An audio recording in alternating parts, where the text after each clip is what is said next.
कितनी बात हो गई। हम लोगों ने गुसीपी मजीनी के बारे में देख लिया, ठीक है ना। आओ हटा दियो उसका वाईफाई ना।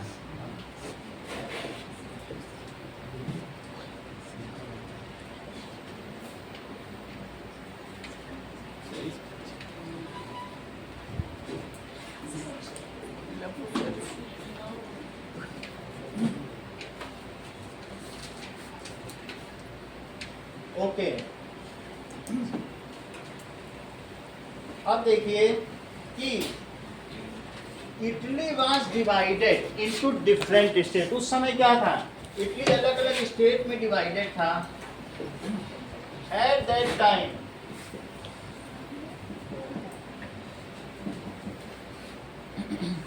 Italy was divided into different states. कहाँ पे डिवाइड था, नॉर्थ इटली किसके अंडर में था और साउथ इटली किसके अंडर में था, ये देखिए।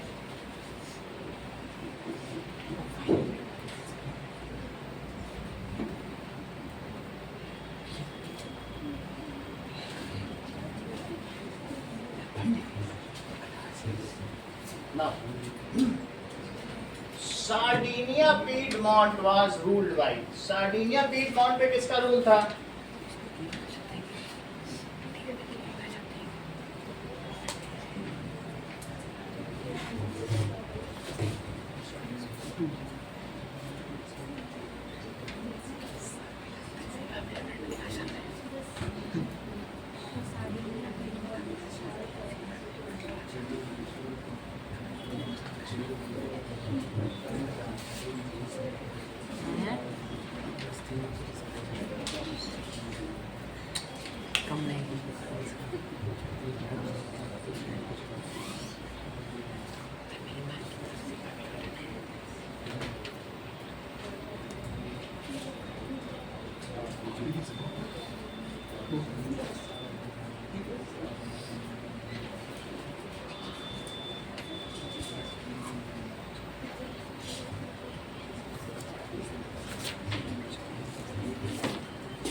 Europe was Russian, other than Russian Empire, it was all captured by Napoleon, and modernization was also done.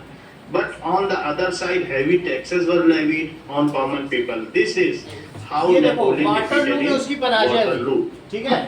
Waterloo में ये हार गया, फिर उसके बाद क्या हुआ? रशियन फोर्सेस से जब ये हार गया, ये बैटल ऑफ वाटरलू बहुत फेमस है। इसमें नेपोलियन की 1840 में पराजय हुई। नेपोलियन सारी यूरोपियन कंट्रीज ने एलाइड फोर्स बनाकर उसे ये डायग्राम बताओ, ये जो डायग्राम है ज्योत्सना किसने बनाया है, किस राइटर ने? आप बात ज्यादा करें, आप बताइए किसने बनाया है और क्या दिखाएगा, और इस डायग्राम का क्या नाम है? चलिए कोई बात नहीं, आप बताइए दिव्या, ये किसने बनाया है, इसका पेंटर कौन है और इसका नाम क्या है? Tree of liberty. और किसने बनाया है पेंटिंग? कार्ल कैस्पर, जिसमें मौकरी दिखाई गई है किस तरीके से नेपोलियन को एक सेवियर बनाया गया है, ठीक है, जबकि वो नीचे इसमें क्या कर रहा है, टैक्सेस को ले रहा, ठीक है। जवाब दिया करो, इतना शाय होने की जरूरत नहीं है, बेसिक चीजों को तुम इधर उधर बात कर रही हो। चलो यहाँ तक की बात हो गई, आगे देखो यहाँ पर क्या दिखाया गया है कि unification of Germany. Unification of Germany देखो, जो पहले का प्रूशिया है वही जर्मनी बन गया, और उस समय 39 स्टेट्स थे जो फॉक टेल उन्होंने इकट्ठा जर्मनी नेशन किया, जो बर्लिन में, this is Saint Paul church. देखो यूनिफिकेशन ऑफ प्रूशिया एक बार हम और बताएं। उस समय क्या था कि जो जर्मन स्पीकिंग नेशंस थे, जर्मन स्पीकिंग नेशन इसके चारों तरफ 39 स्टेट्स थे, तो उसके लिए क्या किया गया कि कुछ लोगों ने, कुछ ऐसे राइटर्स थे, वो कौन दो राइटर्स थे जिन्होंने इन चीज़ों को कलेक्ट किया, बताइए? Who were these two writers? Book में देखो, Grimm brothers. Who were these? जिन्होंने फॉक टेल्स ऑफ जर्मनी को इकट्ठा किया, फॉक सॉन्ग्स को, और उनको क्या नाम दिया बताइए? दास वॉल्स, क्या नाम दिया? जो देसी सॉन्ग्स हैं या देसी पोएम्स हैं या देसी कोई भी चीज़ है, ड्रामा, उन सबको इकट्ठा किया और उसके कई वॉल्यूम्स निकाले, दैट इज बहुत ज़्यादा वॉल्यूम्स निकाले, ठीक है कि नहीं? और उनको जर्मन लोगों के सामने प्रेजेंट किया, इससे लोगों में जर्मन हुड आया। और उन दोनों ब्रदर्स का क्या नाम था? ग्रिम ब्रदर्स, ठीक है? तो पहले तो बताइए, ये जो जर्मनी था वहां पर नेशनहुड किस वजह से आया? लैंग्वेज ग्रीन है। ग्रिम ब्रदर्स, यहाँ पर देखो ये नाम दिया गया। जर्मनी का कैसे यूनिफिकेशन हुआ? That it is done by Grimm brothers. यहाँ नाम पढ़ो, क्या नाम दिया गया है? और इन्होंने दास वॉक्स बार बार पूछा जाता है, what does it mean by Das Vox? Das Vox का मतलब है that is the collection of 33 volume बना लिए, 33 किताबें लिख डाली, सब इकट्ठा कर करके। इतनी बात समझ में आ गई? तो अगर मैं तुमसे कहूँ कि फिर इसमें हम देखेंगे कि प्रूशिया यानी जर्मनी का कैसे यूनिफिकेशन हुआ, इस चीज को देखो। पहला काम किया किसने बोलो? ग्रिम ब्रदर्स ने। ग्रिम ब्रदर्स ने क्या किया? दास वॉक्स का मतलब है collection of 33 volumes of German literature, और उसको स्प्रेड किया, प्रिंट आउट कराया। दूसरा, उस समय ये बताओ उस समय का राजा कौन था जर्मनी का? Kaiser. Who was the king of Prussia? Kaiser William two. कौन राजा था बोलो? कैसर विलियम वन है। Kaiser William one was the king at that time, okay? अच्छा, ये यहाँ क्या दिखाया जा रहा है बताइए? सेंट पॉल चर्च है। तो सेंट पॉल चर्च में उस समय इन्होंने क्या किया? That is they have called a meeting. यहाँ देखिए, that is 831 elected member. Meeting of German National Assembly was held. So ये सेंट पॉल चर्च का ओवरव्यू है जो बर्लिन में प्रेजेंट है। जर्मनी की राजधानी बर्लिन, now तो वहां पर उपस्थित है, ठीक है?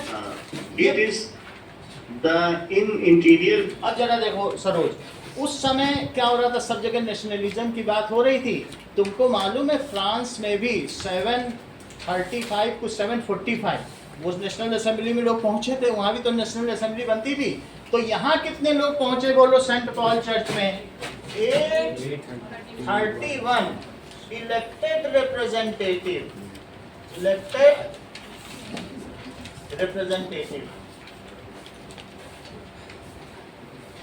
कहां पर पहुंच गए बताइए? Saint Paul church. और वहां पर इन्होंने अपनी एक मीटिंग बुलाई, ठीक है?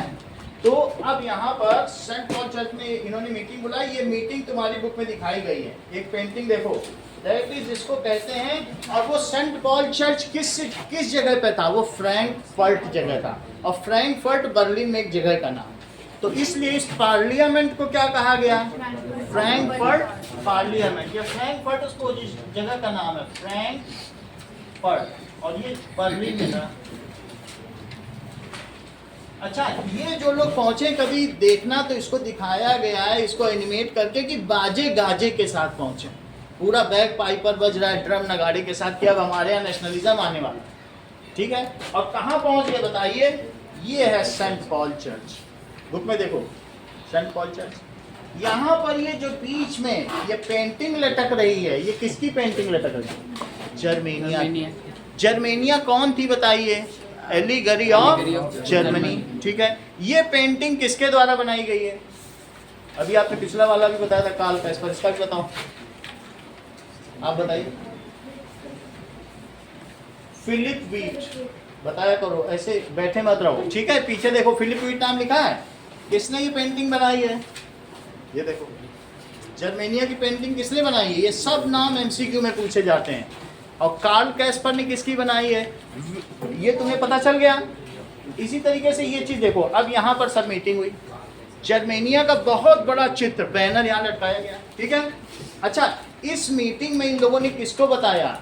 कैसर विलियम फोर से बोला कि हम कंस्टिट्यूएंट मोनार्की चाहते हैं। कैसी मोनार्की चाहते हैं? कंस्टिट्यूएंट। ये कैसी मोनार्की कर रहा था बोलो? Kaiser William. उस समय कौन राजा था? एब्सोल्यूट मोनार्की, निरंकुश राजतंत्र था। बोले हमें ऐसी मोनार्की चाहिए जो कॉन्स्टिट्यूशन पे चले, ये नेशनल असेंबली, इन्होंने नेशनल असेंबली बना दी और उस पार्लियामेंट का क्या नाम दिया बताओ? Frankfurt parliament. लेकिन कैसर विलियम ने मना कर दिया। दे अप्रोच, इन्हीं के राज दरबारी था। सर विलियम फ्रेडरिक ने मना किया था। विलियम फ्रेडरिक ना, आप कैसर नहीं लगाएंगे क्योंकि कैसर राजा को कहते हैं, तो इसलिए दे अप्रोच, उन्होंने क्या किया बताइए? Approach William Frederick fourth. William Frederick fourth को किसके लिए किया? अप्रोच किया for constituent monarchy, constitutional monarchy.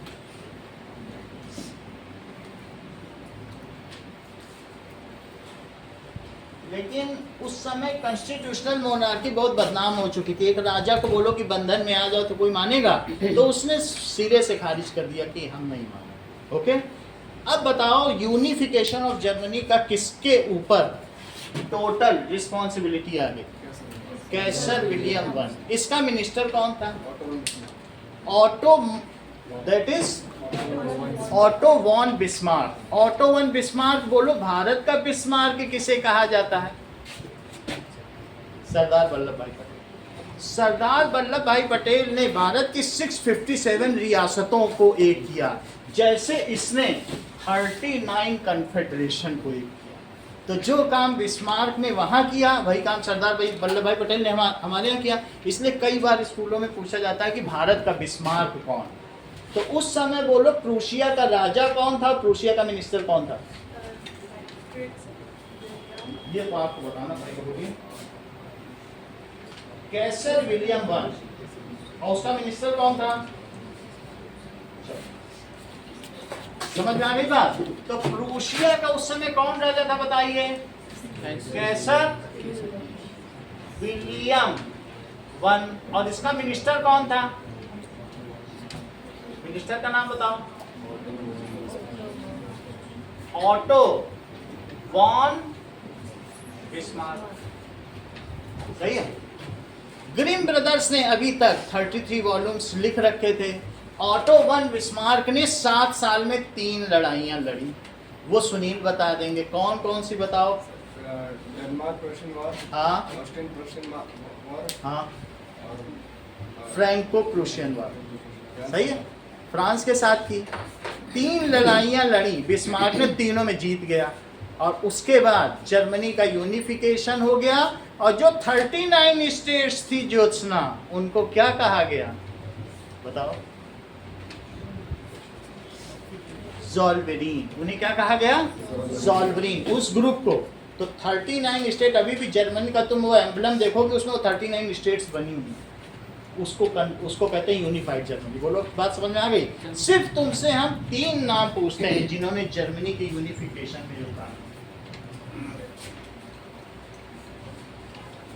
राजा का नाम बता दो, एक मिनिस्टर का, एक राइटर का, तुम्हें और क्या पूछा जा रहा? हाँ,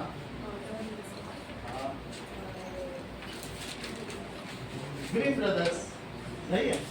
इतनी बात तुम्हें समझ में आ गई? तीनों चीज समझ में आ गई कि राजा था, उसका मिनिस्टर बहुत चतुर था। He was very clever and brave minister. He has fought 3 Wars. कौन कौन से वार इसने लड़े बताओ? एक फ्रैंको प्रूशियन वार। किसके साथ लड़ा बताइए? फ्रैंको प्रूशियन वार। और एक इसी के ऊपर यहाँ डेनमार्क है, तो एक डेनमार्क प्रूशियन वार लड़ा। और एक और कौन सा होता है? ऑस्ट्रो प्रूशियन वार, ऑस्ट्रिया से लड़ा। इन सबसे थोड़ी थोड़ी जमीन इसने कब्जा कर ली। थोड़ी फ्रांस से ले ली, थोड़ी डेनमार्क से ले ली, और बड़ा सा एक जर्मनी बना दिया और खुद उसका राजा बनकर बैठ गया। नाउ ऐसा 1870 में हुआ and now Germany was unified. लेकिन हमें जर्मनी के यूनिफिकेशन से क्या लेना देना? हम तो बात इटली की कर रहे हैं, तो हम इटली पर आते हैं। सही है। इटली का राजा उस समय कौन था बताइए? Victor Emmanuel. कौन था? जरा इस चीज को देखो। Victor Emmanuel II was the king. उस समय इटली, अब सिर्फ इटली पे ध्यान दो। इन सब चीजों को अब हम हटा देते हैं और कुछ बातें इटली के बारे में करते हैं। इटली के जेनोवा में बताओ किसका जन्म हुआ था? गुस्सीपी मजीनी का। और गुस्सीपी मजीनी ने, ये देखिए कि ये देखो, दिस इज इटली, और इटली में यहां पर जन्म हुआ है, इसमें गुसिपी मजीनी का जन्म हुआ। इटली के 3 पार्ट थे, कौन कौन से पार्ट थे बताओ? नॉर्थ इटली, तुमको थोड़ा बताना पड़ेगा, देखो तभी तो मैं कम्युनिकेट कर पाऊंगा ना। नॉर्थ इटली किसके अंडर में था? मिडिल इटली किसके अंडर में था? बताया मिडिल इटली किसके? सही है, रोम के अंदर में था। अच्छा ये बताओ साउथ इटली किसके? Ottoman Empire. सही है, चलो अभी तुमने बिल्कुल सही बात कही। At that time Italy was divided into different states. North Italy was under Austria. इस चीज को लिखो जरा, इन सारी चीज को लिखो, ये सारी चीज बुक में लिखी भी हुई है, इसका वीडियो भी देखेंगे कि लिखिए ना,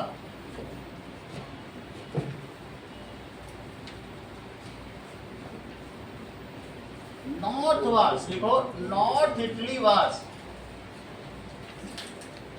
अंडर ऑस्ट्रिया हैब्सबर्ग एम्पायर।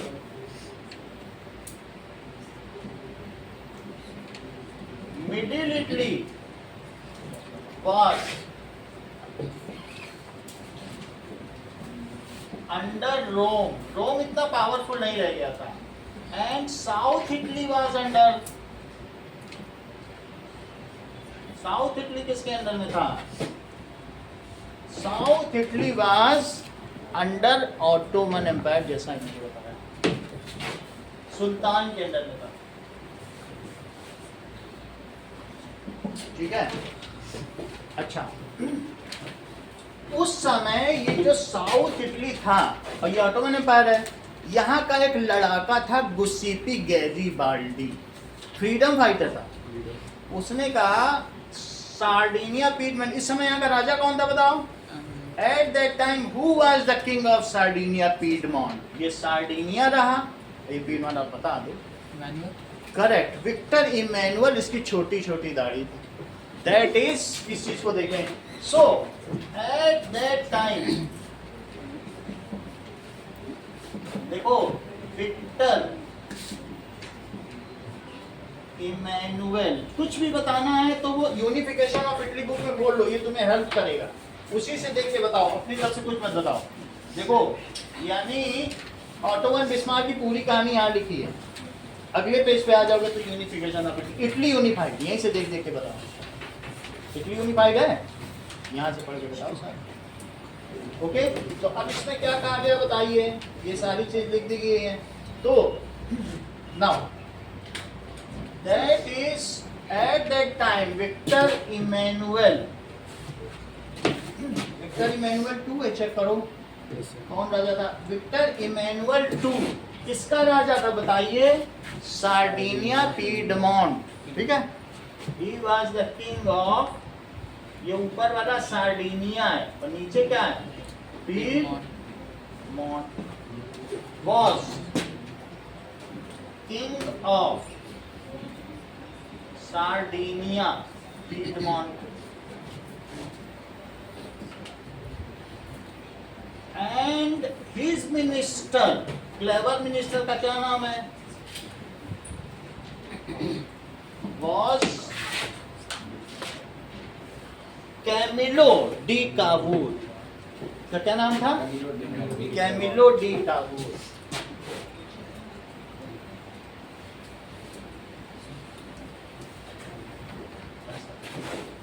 अच्छा, तो इसने क्या किया?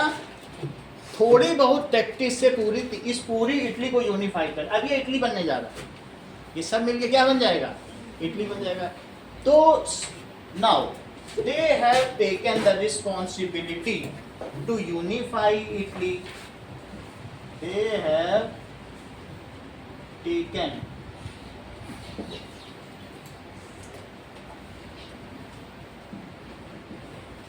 यूनिफाई। तो क्या किया इन लोगों ने, जरा देखें।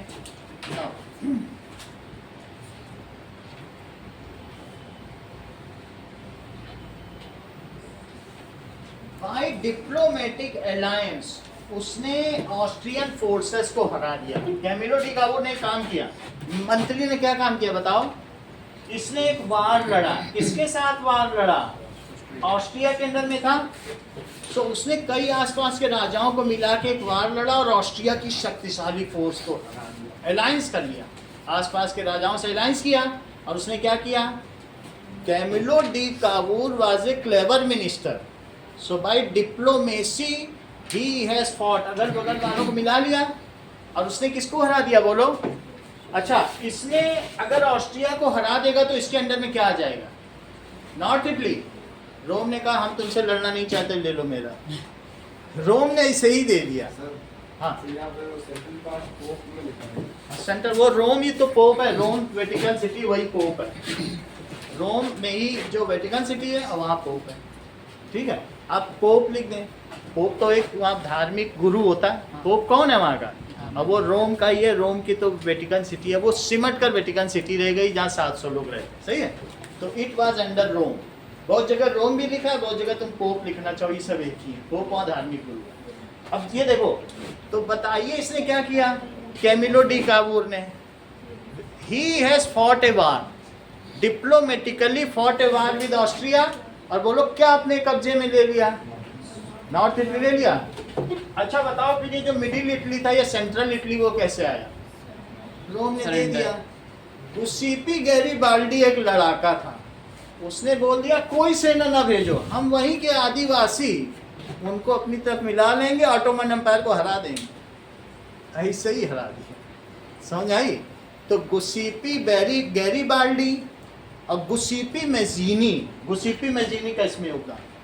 नॉर्थ इटली से जब ये लड़ाई करेगा ना, तो कौन वहां जाएगा लड़ने के लिए? 6.5 फुट लंबा गुसिपी मेजीनी ऑस्ट्रिया को हरा के आएगा। वो तो समझ में आ गई बात। और इस तरीके से इटली क्या हो गया? सही। चलो अब इस चीज को देखें कि नाउ, अब जरा देखो ऑफ सेंट पॉल चर्च, जिसमें वहां के 831 इलेक्टेड हम लोग मेंबर इटली का कॉकटेल उन्होंने इकट्ठा की। बहुत सारा French parliament is now past endeavour, लोगों ने जो मेहनत की है, संघर्ष, कहते हैं कि लुई फिलिप कार्ल जर्मनी का किंग बना, ये प्रूशिया का राजा था और केसर विलियम क्योंकि प्रूशिया ने जर्मनी को ली। यूरोप में एक घटना ने दूसरे को प्रभावित किया और इटली में भी इसी तरीके से राष्ट्रवाद का उदय हुआ। गुसिपी मजीनी, जिसने यंग यूरोप और यंग इटली की अवधारणा प्रस्तुत की। So Giuseppe Mazzini was a philosopher and revolutionist. तो इसने इटली की यूनिफिकेशन में लोगों को, मिडिल क्लास पीपल को जागृत किया।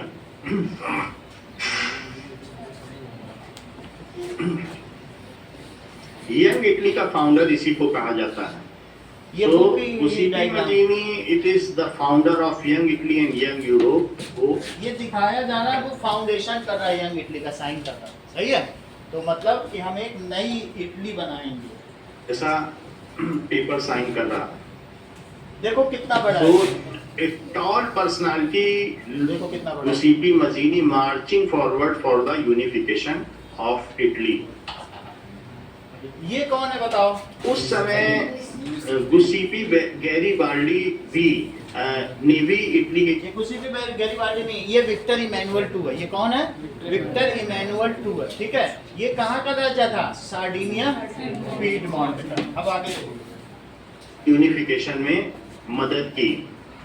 सो विक्टर इमैनुअल II जो सार्डिनिया पीडमॉन्ट का राजा था और उसका मंत्री, इन दोनों ने मिलकर इस इटली के यूनिफिकेशन को अंजाम दिया। This is Victor Emmanuel II, Sardinia Piedmont का किंग था and he only unified Italy.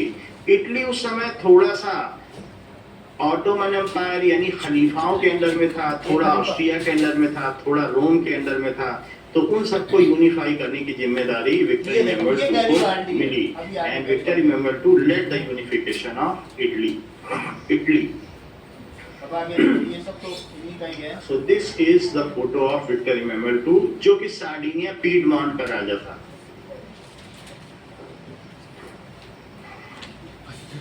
And ultimately ये यूनिफाइड इटली का भी किंग बना, अब हम प्राइम मिनिस्टर बना। गैरीबाल्डी सार्डिनिया का पीडमॉन्ट में ये मंत्री, दैट इज कैमिलो डी। ये कैमिलो डी कावो, ये इनका चतुर मंत्री, ठीक है, जिसने बिना वार लड़े, ज्यादा वार नहीं लड़ा, डिप्लोमेसी से इसने हरा दिया।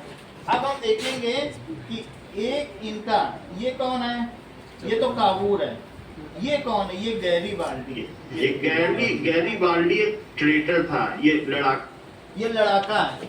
तो इट इज गैरीबाल्डी क्या कर रहा है, तुम्हारी बुक में दिखाया गया कि गैरीबाल्डी ने उस जब जीत लिया साउथ इटली को, साउथ इटली जीत लिया ना, और फिर वो जबरदस्ती पूरी इटली का जूता पहना रहा है। तुम्हारी बुक में चित्र बना हुआ है, किसके पैर में जूता पहना रहा है, दैट इज इटली। उसमें इटली लिखा हुआ है कि नहीं, विक्टर इमैनुअल। देखो विक्टर इमैनुअल का वैसा ही चित्र रिकंसाइल करो, तो विक्टर इमैनुअल को वो एक तरीके का एक चमचा टाइप ही था कि चलो तुमको मैंने पूरा इटली जीत के दे दिया, लो अब इस इटली के शू को पहनो। जबकि वो विक्टर इमैनुअल ने कुछ ज्यादा किया ही नहीं था, ज्यादा काम तो कैमिलो डी कावूर ने किया था, जो कि उसका चतुर मंत्री था। However it all credit goes to Victor Emmanuel, two वही राजा बना। सही है, चलो अब इन सभी चीजों को देखो, that is taken the responsibility of young Italy. Now, अब देखेंगे कि कैमिलो डी कावो ने क्या किया। ठीक है, इसमें लिख लें कि they fought war with Austria, छोटा वार लड़ा with Austria, and जो won the portion of north Italy, north Italy को उन्होंने अपने अंडर में ले लिया। ये बात समझ आई। रोम हिमसेल्फ हैज, ठीक है, left the claim of central Italy. Rome ने या पोप ने, जैसा कि बता रहे सुनील देवासी, कि पोप भी कहा जा सकता है, पोप उस समय का क्लर्जी था, सबसे बड़ा गुरु। सो रोम, ठीक है, विदाउट एनी रेजिस्टेंस, उसने कोई प्रतिरोध नहीं किया, without any resistance handed over central Italy. किसको दे दिया, central Italy to Victor Emmanuel to.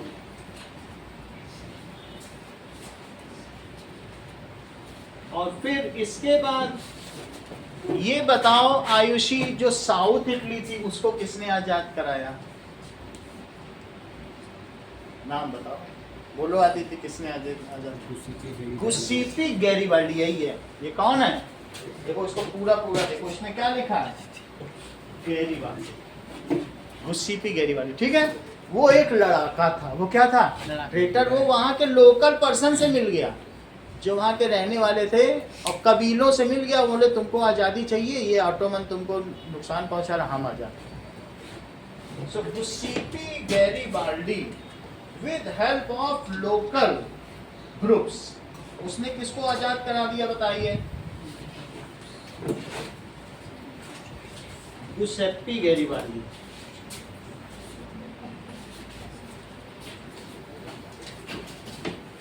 With help of local group freed South Italy। किससे छुड़ा लिया ज्योत्सना, बोलो किससे, सही है, किससे छुड़ा लिया, ऑटोमन, क्योंकि सुल्तान का राज था पूरा, छुड़ा लिया फ्रॉम ऑटो एम्पायर। और इस तरीके से now Italy became free, now Italy is unified. इस तरीके से इटली का चलन पूरा हुआ।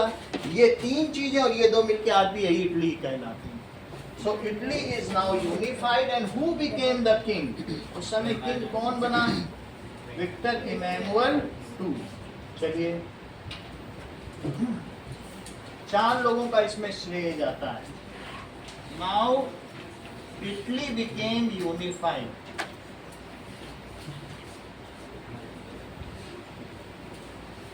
And Victor Emmanuel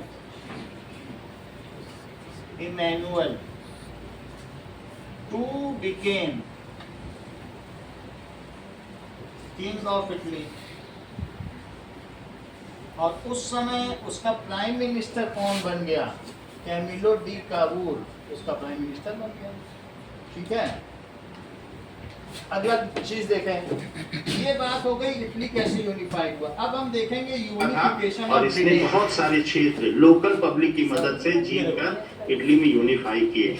hall of मिडर्स में अंटिक इटली, तो ये किंग वफादार व्यक्ति था जिसने विक्टर में ये दिखाया जा रहा है गुस्सीपी गरीबाटी बुक का ही चित्र है कि किस तरीके से इटली का जूता किसके पैर में पहना रहा है। हाँ बोले सर, जैसे ये सब इटली के तीनों फट कैप्चर हो गए थे सर, ये लोग कहाँ के राजा थे?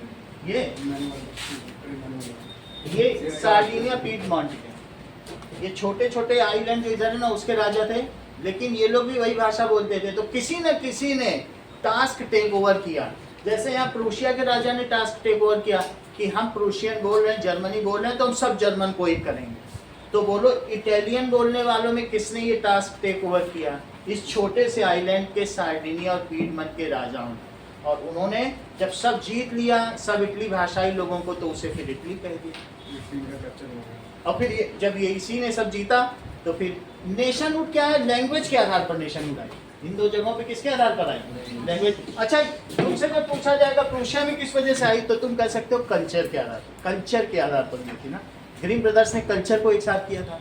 कई लैंग्वेज, पोलैंड में लैंग्वेज के आधार पर आई। सही है। अब हम देखेंगे कि दैट इज इनेबलिंग एक्ट। अब हम देखेंगे इंग्लैंड का यूनिफिकेशन, वहां पावर के आधार पर आई। कुछ स्कॉटिश बोल रहे थे, कुछ आयरिश, बेमेल का मेल। उन्होंने कहा हम बहुत पावरफुल हैं, बरतानिया की हुकूमत पूरे विश्व में चलती, चलो हमारे साथ एक हो जाओ। तो अब हम देखेंगे यूनिफिकेशन ऑफ ब्रिटेन, वो उसी के आगे दिया होगा। अब इसी को आगे देखो। को यहाँ शूज पहनाते हुए दिखाया गया है कि कैसे वो बूट फिट कर रहा है। तो गैरीबाल्डी ने जो ऑटोमन एम्पायर के क्षेत्र में रीजन में था, अधिकार में, उसको स्वतंत्र करा।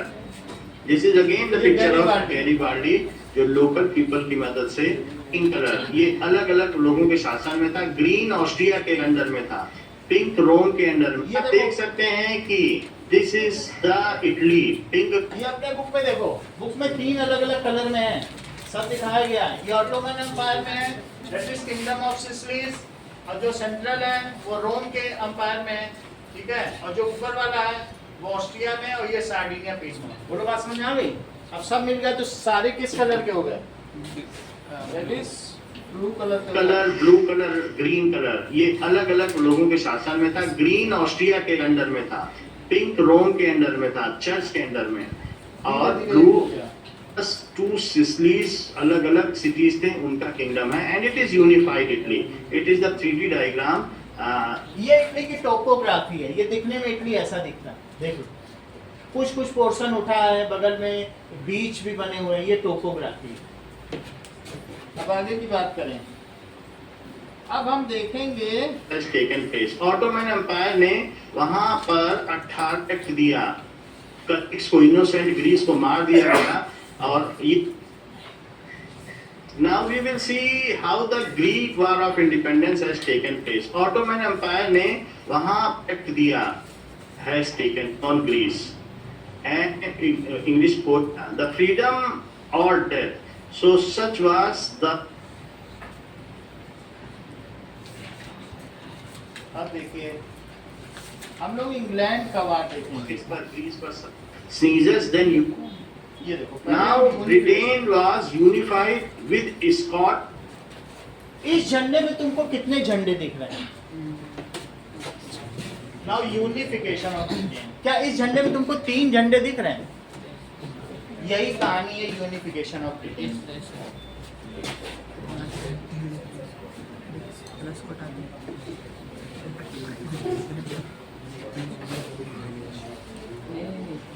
ठीक है, 3 अलग कलर दिखाई दे रहे हैं फ्लैग पकड़ लिया तुरंत। फ्लैक्स अंकुर का रायल हमें मालूम था, ये पकड़ लेंगे नाउ। सर फ्लैक्स का कलर भी कलर देखो unification of Britain,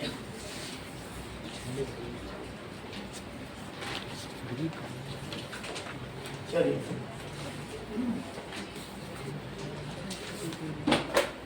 okay plus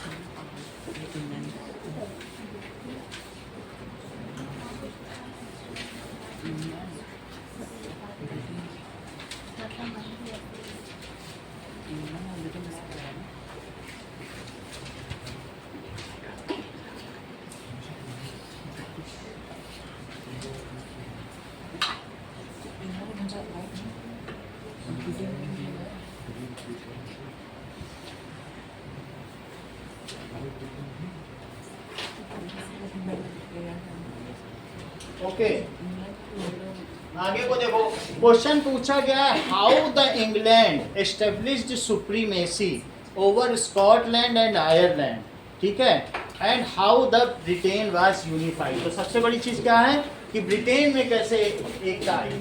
तो जरा देखिए उस समय ब्रिटेन 3 चीजों से मिलकर बना था, एक आयरलैंड था, एक स्कॉटलैंड था और एक क्या था, ब्रिटेन इटसेल्फ। यहाँ आयरिश बोली जाती थी, यहाँ स्कॉटिश लैंग्वेज बोली जाती थी और यहाँ क्या बोली जाती थी, इंग्लिश। और इनके एथनिक ग्रुप अलग अलग थे, इनका कल्चर भी बिल्कुल अलग अलग था, लेकिन पावर के आधार पर क्या किया गया, ब्रिटेन ने इन पर कब्जा कर लिया। Let us see how it was done. तो Scotland and Ireland, ultimately North Ireland भी इसमें मिला। ये देखो इसमें क्या दिखाया गया है, ये ब्रिटेन है, ठीक है, दैट इट इज, ये आयरलैंड होगा और ये स्कॉटलैंड, इन तीनों का मिला के आज इसका नाम है यूनाइटेड किंगडम। इसका क्या नाम है, United kingdom. Late us see this. Sir एक चीज पूछना है। तो तीनों के फ्लैग एक साथ बाद में मिला दिए गए। This is the national symbol of Great Britain, that God and my right. So God exist करता है और हमारे अधिकार भी। Now here we are seeing that England plus England और स्कॉटलैंड मिला तो झंडा कैसे इन्होंने बदल दिया बताओ। जब सबसे पहले जब हमारे यहाँ ईस्ट इंडिया कंपनी आई थी तो ये झंडा लेके आई, लेकिन बाद में 1820 आते आते स्कॉटलैंड मिल गया था, और स्कॉटलैंड मिलने के बाद क्या हुआ, फिर इनका इस फ्लैग का नाम यूनियन फ्लैग नाम दिया गया, और इसमें फिर आयरलैंड का ऐसा झंडा था, जब उसको मिलाया जाएगा तो क्या वो भी फिट हो जाएगा, और जब वो फिट हो जाएगा तब नया झंडा कैसे बनेगा। That now it has now this. तो तुम्हें समझ में आ गया कि कैसे इसमें ब्लू कलर ऐड किया गया। देखो स्कॉटलैंड का ब्लू कलर था कि नहीं, ईस्ट इंडिया कंपनी के शुरू के झंडे तो तुमने देखे होंगे, प्लस के थे, तो प्लस वाला भी हो गया, क्रॉस वाला भी हो गया, ब्लू, तीनों मिल गए, और इसलिए इनका फ्लैग अभी यूनाइटेड किंगडम का फ्लैग हो गया। ओके, अब जरा देखिए, तो इस पर हम लोग कहानी लिखते हैं कि क्या इसकी। स्कॉटलैंड का झंडा मिला तो ये फ्लैग बना, और आयरलैंड का मिला तो ये बना। So it is the unification of England, Scotland and Ireland. Treaty of union was signed between England and Scotland. सबसे पहले इंग्लैंड और स्कॉटलैंड एक साथ मिले। ब्रिटानिया की हुकूमत उस समय वो पूरे वर्ल्ड में रेन कर रहा था लगभग। It is the Britannia sign between blue coloured. ये तुमको लग रहा है कि कोई ट्रीटी साइन हो रही है, देख लो जरा आगे देखो, ये तुमको इसमें क्या लग रहा है, ये जो क्वीन एलिजाबेथ के सामने कौन बैठा हुआ है, स्कॉटलैंड झुका हुआ है, ऐसे पेश कर रहा है, ये कोई ट्रीटी होती है, ट्रीटी ऐसे साइन होती है, एक देश उनके सामने कैसे बैठा हुआ है घुटनों पे, तो ऐसे ही ये ट्रीटी साइन है। समझ में आ गई बात कि नहीं, ब्रिटेन अपनी पावर के आधार पर ट्रीटी साइन कर रहा है। और आज भी जब कॉमनवेल्थ गेम दिल्ली में हुए थे 6 साल पहले, तुमने देखा था स्कॉटलैंड वाले कैसे विरोध कर रहे थे, वो अभी भी वहाँ विरोध होते हैं, ब्लड बात होता है कि हमें अलग होना है, इनके साथ नहीं रहना है। जब ये पहली बार ब्रिटेन की पार्लियामेंट में फ्रॉक पहन के आए थे तो लोगों ने इनका मजाक कि कहीं मेल भी फ्रॉक पहनते हैं, इनके एथनिक ग्रुप का, इनके कल्चर का मजाक। अब हम इस चीज पर लिखें how the Britain was unified, ठीक है, चलो लिखिए। That is in 1707 bye act of union. किसके किसके बीच साइन हुआ, was signed between England and Scotland. यहाँ पर ये तीनों दिखाए गए, ब्रिटेन, ये सब चीजें, ठीक है। नाउ एंड दिस रिजल्टेड, ऐसा किया गया। नाउ आपने ऑनियन लिख दिया, क्या चीज, आपने एक्ट ऑफ ऑनियन लिख दिया। अब देखो, बाय दिस, इससे क्या हुआ, इस एक्ट से क्या हुआ, स्कॉटलैंड को किसमें मिला लिया गया, वाज मर्ज्ड इन, किसमें मिला लिया गया, in Britain. Scotland was merged in, this is what they can,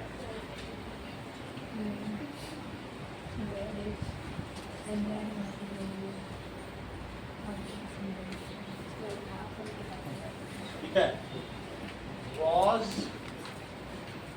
merged with England, England के साथ मिला दिया गया।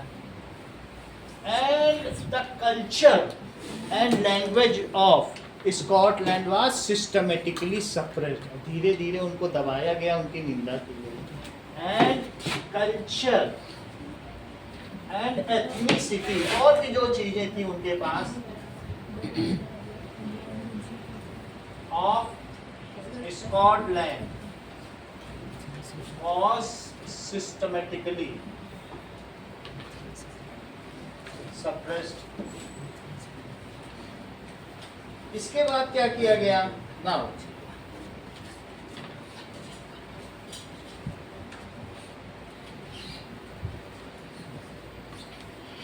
जो उनकी लैंग्वेज थी, स्कॉटिश पीपल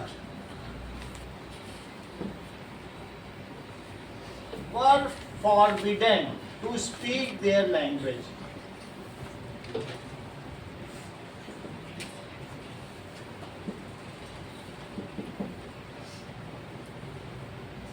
अपनी वो भाषा नहीं बोल सकते थे, ठीक है।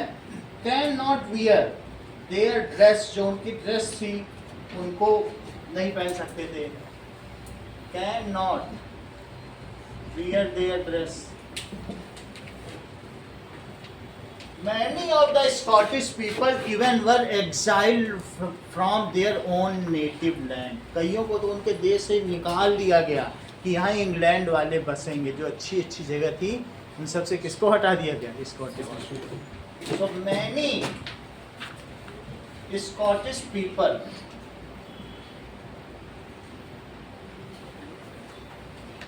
were exiled। तो ये कोई संधि तो हुई नहीं, जो मैं एक्ट ऑफ यूनियन की बात कर रहा हूँ ये एक संधि है, इसका नाम है act of union. were exiled, हाँ क्या जी, England were exiled from their native land। फिर क्या हुआ, आगे चलकर, नाउ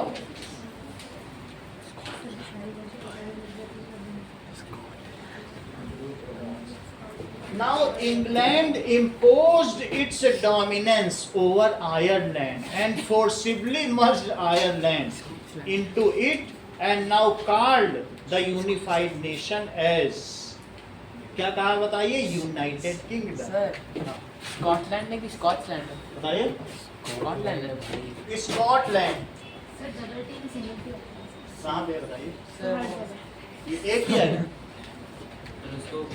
स्कॉटलैंड एक लेडी को, ठीक है, स्कॉटलैंड। अब इसके बाद क्या हुआ, now England due to its dominance and power, उसने किसको मर्ज कर लिया, ड्यू टू, सर बोलिए, सर थर्ड लाइन में भी इंग्लैंड की इंग्लैंड की स्पेलिंग ठीक करो, स्कॉटलैंड की ठीक करो, कहाँ पे,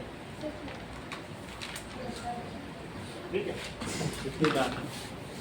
England due to dominance and power, इसने क्या किया, फोर्सिबली क्या किया, ठीक है, merged Ireland into its territory.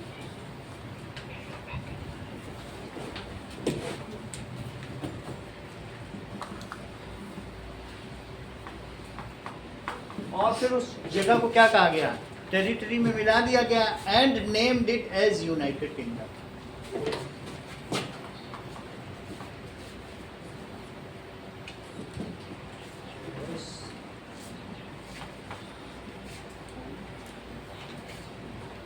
अब हम देखेंगे Greek war of independence. Greek war देखिए, freedom or death. So such was ज़्यादा torture is. So it was two Sicilies, अलग-अलग cities थे, उनका kingdom independence has taken place. Ottoman अब Empire. देखो ग्रीक वार, क्या आपको मालूम है इसमें ग्रीक कहाँ है? यूरोपियन, ये जो पूरा यूरोप है ये ग्रीक है, यहाँ पे ग्रीक। तो क्या आप ये मुझे बता सकते हैं ये जो ग्रीक है, या इसको हिंदी में आप लोग यूनान कहते हो? यूनानी दवाएं भारत में भी खूब प्रचलित हैं, सबसे ज्यादा होम्योपैथी ग्रीक से ही आई है। ग्रीक के ही वो लोग थे, जब ऑटोमन एम्पायर ने इन पर कब्जा किया तो 2000 साइंटिस्ट अपनी टेस्ट ट्यूब और ऑपरेटर्स लेके जंगलों में भाग गए। रोटी लेके नहीं भागे थे, सिर्फ इसलिए कि हमारे एक्सपेरिमेंट्स जिंदा रह जाएं। और इस वजह से सारी दुनिया में आज भी जितने साइंटिफिक लेटर्स हैं, चाहे अल्फ़ा बीटा गामा या तुम्हारे किसी भी चीज़ के साइंटिफिक नेम है, सब ग्रीक के नाम से हैं। It is attributed to Greek, क्योंकि वहाँ के साइंटिस्ट महान थे। उन्होंने अपने जान की परवाह नहीं की जब इनके ऊपर सुल्तानों ने आक्रमण किया। तो इस तरीके से, और Greek and Romans has given enlightened the Europe. इन्होंने क्या किया था? यूरोप को एनलाइटन किया था। तो इस वजह से जो एक इंग्लिश राइटर था, उसका क्या नाम था? दैट इज, अब इसका नाम देखें, जिसने इसमें सबसे ज्यादा में वहाँ पर 18,000 ग्रीक्स को, इनोसेंट ग्रीक्स को मार दिया गया। और ये रोमानियन पिक्चर से दिखाया जा रहा है कि ग्रीस पर कितना अत्याचार हुआ। ये आपकी बुक में भी डायग्राम है, देखो ग्रीक पर एक अत्याचार हो रहा है, and that is in your book, how these were repressed and oppressed. ये ग्रीक वार ऑफ इंडिपेंडेंस देखो, ऐसा तुम्हारे में दिखाया गया है? नहीं दिखाया गया है, ठीक है, कोई बात नहीं, ऐसा दिखाया गया। इस पिक्चर पे दिखाया गया है कि 18,000 लोगों को ऑटोमन एम्पायर ने मारा।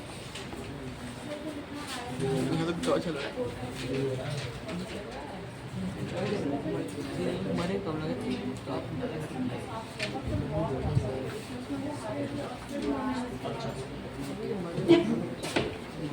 अब इसी में ठीक है,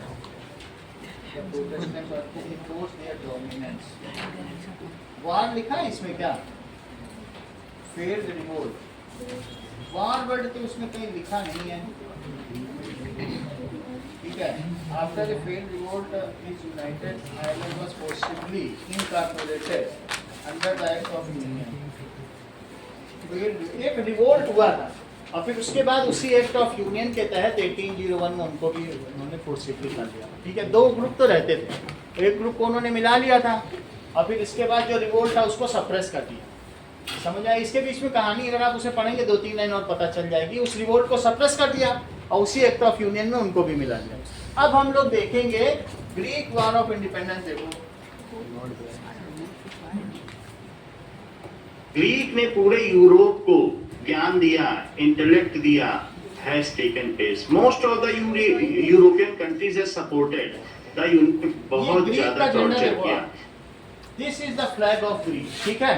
और यहाँ पर जो एक इनका रिवॉल्यूशनिस्ट So Greek War of Independence with Greek flag has taken place. Most of the European countries have supported the unification of Greece. This is उस समय ये सुल्तान था ऑटोमन एम्पायर का, जिसने ग्रीक पर क्या किया था? ऑप्रेस कर रहा था, जिसने वहाँ के 18,000 लोगों को मार दिया था, ठीक है। अब आगे देखिए, सो ये Ottoman Empire, Sultan of Ottoman Empire who was reigning on Greece, and Greek was freed by the help of English writer. तो एक इंग्लिश राइटर ने, इंग्लिश पोएट ने मदद की, पैसा इकट्ठा किया, और बाद में उससे उसने लड़ाई की, वो मारा भी गया, एंड बट उसने ग्रीक को आजाद कराया। द फ्रीडम और death, So such Greek War was of Independence, the देखो word उसमें कहाँ लिखा है? of उस राइटर का नाम Alvarita Greece. So या तो आजादी चाहिए या मौत. This is the English poet Lord Byron. Lord Byron, ये जिन्होंने Lord पैसा इकट्ठा किया और ग्रीक में लड़ाई भी की और ग्रीक को आजाद कराया. Lord Byron. ग्रीक के लोगों ने, ग्रीक की ट्रूप्स ने यूरोपियंस की मदद से ऑटोमन एम्पायर के एक नेवल ट्रूप को जला दिया है. This is the burning picture of naval troop. ये देखो एक ग्रैंड सक्सेस. ये किसी ने पेंटिंग की है. ये सारे ऑटोमन एम्पायर के नेवल ट्रूप हैं और इस पिक्चर का नाम दिया गया शैतान का हाथ. क्या उसके ऊपर एक शैतान की आंखें जैसी दिख रही बादल में और स्कल टाइप दिख रहा है. तो ये इसने दिखाया कि हम लोगों ने छोटे से देश में, छोटा सा ही तो देश है, इस छोटे से देश में एक लॉर्ड बायरन अंग्रेज था. लॉर्ड बायरन ने क्या कहा कि ग्रीक ने हम सबको ज्ञान दिया है तो अब हमारा कर्तव्य, ग्रीक संकट में है, इतने लोगों को मारा जा रहा है और उनको भगा दिया गया. अभी मैंने कहानी बताई कि नहीं, 2000 साइंटिस्ट जंगल में चले गए थे. It was such a critical condition. इसने पैसा इकट्ठा किया. किसने पैसा इकट्ठा किया? लॉर्ड बायरन ने. और वो लड़ा भी, बाद में उसको फीवर हो गया, वो मारा भी गया, वो वहीं मर गया ग्रीक. लेकिन उसने क्या किया? दैट इज, उसने आज़ादी दिला दी. This is the story of Greek war of independence. इस चीज को लिखें, that is Greek war of independence लिखें.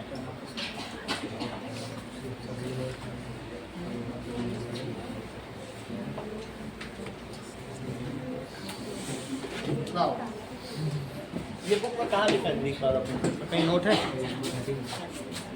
ये एज ऑफ रिवोल्यूशन खोलो, उसमें निकलेगा. Okay.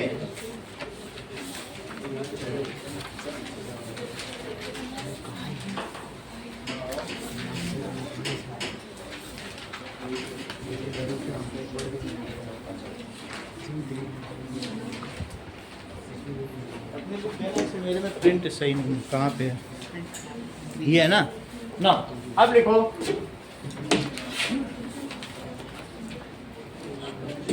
Greece has been part of Ottoman Empire.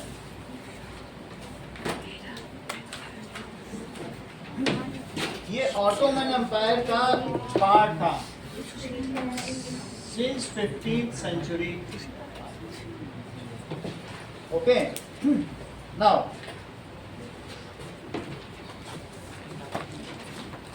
they have started their struggle of independence from 1821. उन्होंने, जो ग्रीक पर्सन थे, had started struggle of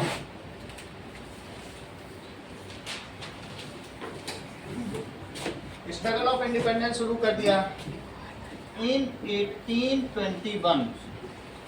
That is English poet Lord Byron.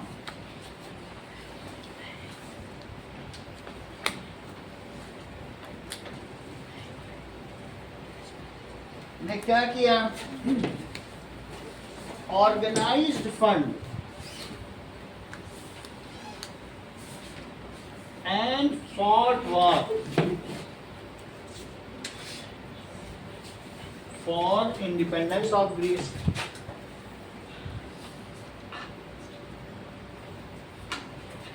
ठीक है. Ultimately by the treaty of Constantinople, या इसको हिंदी में कहते हैं कुस्तुनतुनिया की संधि के द्वारा यूनान आजाद हो गया. अल्टीमेटली क्या हुआ? ऑटोमन ने इसको रिलीज कर दिया. और कौन सी ट्रीटी साइन की इसके साथ? Treaty of Constantinople. ठीक है. कॉन्स्टेंटिनोपल एक जगह है जहाँ का बाग झूलता हुआ बाग है, उसको कहते हैं कुस्तुनतुनिया का झूलता हुआ बाग. वहाँ ऐसा गार्डन है कि गार्डन ही पूरा झूल रहा है, और उसी जगह पे संधि हुई और उस गार्डन में, और उसका नाम है ट्रीटी ऑफ कॉन्स्टेंटिनोपल. सही है. पहले वो 7 आश्चर्यों में से एक था, 7 वंडर, सब हटा दिया. तो अल्टीमेटली बोलो ग्रीक कब आजाद हो गया? In 1832 by treaty of Constantinople Greek got independence.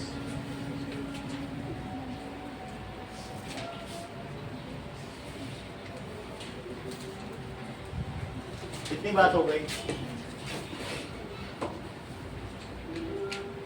अब आगे देखिए कि what was the condition of Balkan states. Balkan state की क्या सिचुएशन, ये जरा देखें। दैट इज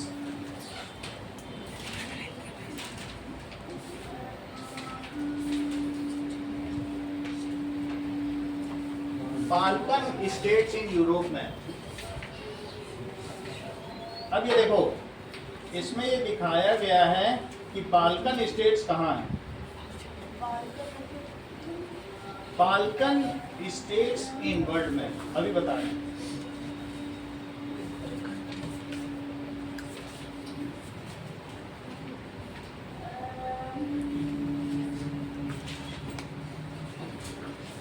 ये देखिए,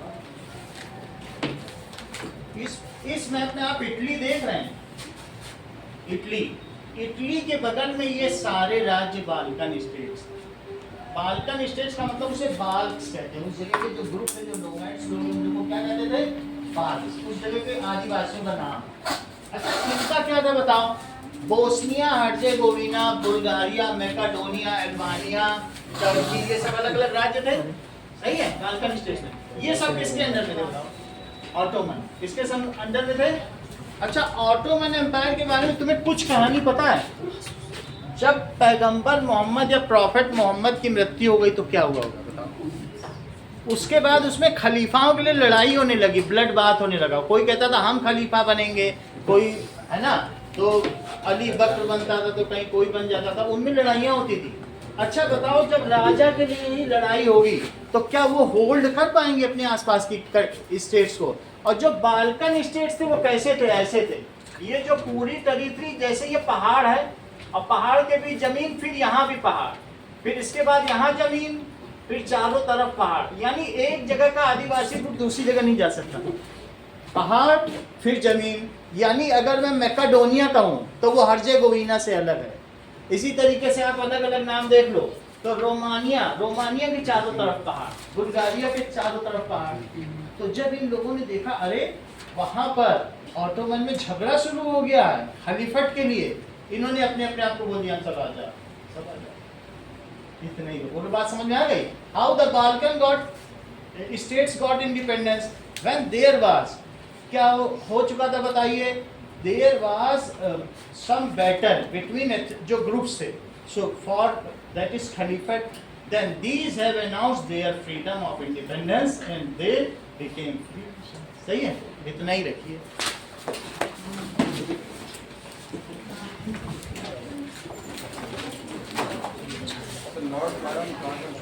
लॉर्ड बायरन ये ब्रिटिश का था।